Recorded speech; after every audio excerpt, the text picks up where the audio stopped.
Doctor ortho, अब दर्द भी घुटने टेकेगा। दिल्ली की सत्ता से आम आदमी पार्टी की सत्ता खत्म हो गई है, मगर मुसीबत खत्म नहीं हुई है। 3 अलग अलग घोटालों में ईडी का एक बार फिर से एक्शन दिखे है। ईडी ने मनी लॉन्ड्रिंग के तहत 3 नए केस दर्ज किए हैं। इसमें आम आदमी पार्टी और उनके नेताओं की मुश्किलें बढ़ सकती हैं। सबसे अधिक मुसीबत पूर्व हेल्थ मिनिस्टर सौरभ भारद्वाज और सत्येंद्र जैन की बनने वाली है।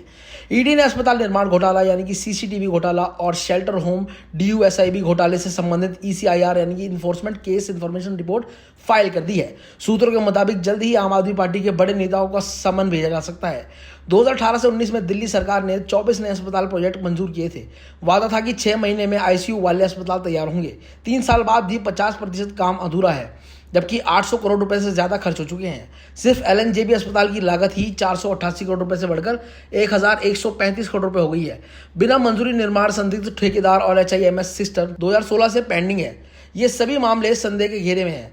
इस मामले में पूर्व स्वास्थ्य मंत्री सौरभ भारद्वाज और सत्येंद्र जैन की भूमिका पर सवाल उठाए जा रहे हैं। जियो के साथ करें 349 रुपए में धमाकेदार शुरुआत। 28 दिनों तक रोज मिलेगा 2 GB डाटा। 50 दिनों के लिए जियो एयर फाइबर का ट्रायल फ्री, 90 दिनों के लिए जियो हॉटस्टार का सब्सक्रिप्शन और 50 GB जियो AI क्लाउड स्टोरेज भी फ्री। जल्दी करें, डिस्क्रिप्शन कमेंट बॉक्स में दिए गए लिंक पर क्लिक करके पाएं ये धमाकेदार शुरुआत। 2019 में दिल्ली के 70 विधानसभा क्षेत्रों में 1.4 लाख सीसीटीवी लगाने का प्रोजेक्ट शुरू किया गया था। प्रोजेक्ट का ठेका भारत की इलेक्ट्रॉनिक्स लिमिटेड यानी कि BEL को मिला था, लेकिन समय पर काम पूरा नहीं हुआ। पहल का 17 करोड़ रुपए का जुर्माना लगाया गया है, लेकिन बाद में बिना कारण माफ कर दिया गया। आरोप है कि इसके बदले में सत्येंद्र जैन को 7 करोड़ रुपए की रिश्वत दी गई थी, जो ठेकेदारों के जरिए पहुंच गई थी। Delhi urban shelter improvement board से जुड़े कई गड़बड़ियां सामने आई हैं। फर्जी FDR के जरिए 207 करोड़ रुपए की हेराफेरी का आरोप लगाया गया है। पटेल नगर में 15 लाख का सड़क घोटाला। लॉकडाउन के दौरान गोश्त वर्कर फर्जी निर्माण दिखाकर 250 करोड़ रुपए तक के काम